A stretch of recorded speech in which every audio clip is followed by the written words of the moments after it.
এটা শেখ হাসিনার ভাষা। শেখ হাসিনা যে ভাষায় আমাদেরকে ধমক দিত, বিপজ্জনক একটা উদাহরণ হবে। তার মানে ভবিষ্যতে সংবিধান পরিবর্তনের জন্য আর জনগণের ম্যান্ডেট লাগবে না, নির্বাচিত প্রতিনিধিত্ব লাগবে না, নির্বাচন লাগবে না, পার্লামেন্ট লাগবে না। দেশকে কি আপনারা নৈরাজ্যের দিকে কি নিয়ে যেতে চান? দেশকে যদি নৈরাজ্যের দিকে নিয়ে যেতে না চান, তাহলে এই সমস্ত প্রস্তাবগুলো বন্ধ করা দরকার।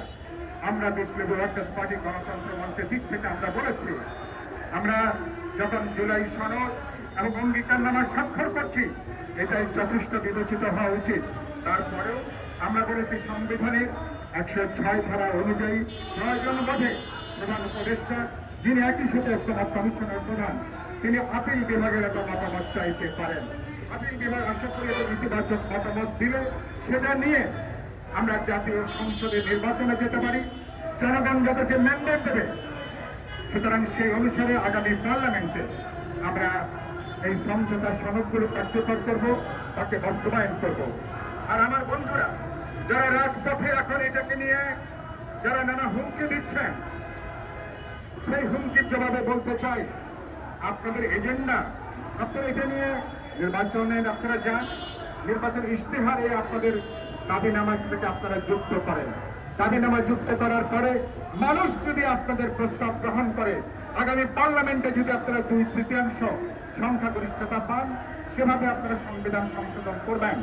কিন্তু একই সাথে আমি উল্লেখ করতে চাই, আপনারা নিশ্চয় খেয়াল করেছেন, গতকাল জাতীয় ঐক্যমত্য কমিশনের একজন গুরুত্বপূর্ণ সদস্য ডক্টর বদিউল আলম মজুমদার, তিনি আরেকবার দেশবাসীকে তিনি জানিয়ে দিয়েছেন যে নিম্ন কক্ষে পিআর এর কোনো আলোচনাই নাই। জাতীয় ঐক্যমত্য কমিশন নিম্ন কক্ষে পিআর এর কোনো বিষয় এজেন্ডার মধ্যে তারা যুক্ত করেন নাই। তিনি পরিষ্কার করে উল্লেখ করেছেন যে আমরা বিদ্যমান যে আসন ভিত্তিক নির্বাচন, নির্দিষ্ট আসন নির্বাচিত সেখানে যারা প্রার্থী হবেন, সেই ভিত্তিতে নিম্ন কক্ষের বিদ্যমান পদ্ধতিতে সেখানে নির্বাচন হবে। আমরা কেবলমাত্র উচ্চ কক্ষের ব্যাপারে আলোচনা করছি। আমরা কিছু দল উচ্চ কক্ষের সংখ্যানুপাতিক পদ্ধতিতে আমরা নির্বাচন চেয়েছি। এটা ঐক্যমত্য কমিশনে আলাপ আলোচনা করে পুরো বিষয়টাকে আমরা সম্পন্ন করেছি। এটা নিয়ে রাজপথে নেমে এখন যদি আপনারা পানি খোলা করতে চান, তাহলে বোঝা যাচ্ছে আপনাদের থলের মধ্যে অন্য কিছু আছে। আপনারা আসলে এটা বলে বিক্ষোভ করেন, আলোচনা করেন, কথা বলেন, কোনো অসুবিধা নাই। কিন্তু এটাকে যদি হুমকি হিসেবে উত্থাপন করেন যে পিআর কার্যকর না করে আপনারা নাকি নির্বাচন হতে দেবেন না, এটা কোনো গণতন্ত্রের ভাষা না, এটা শেখ হাসিনার ভাষা।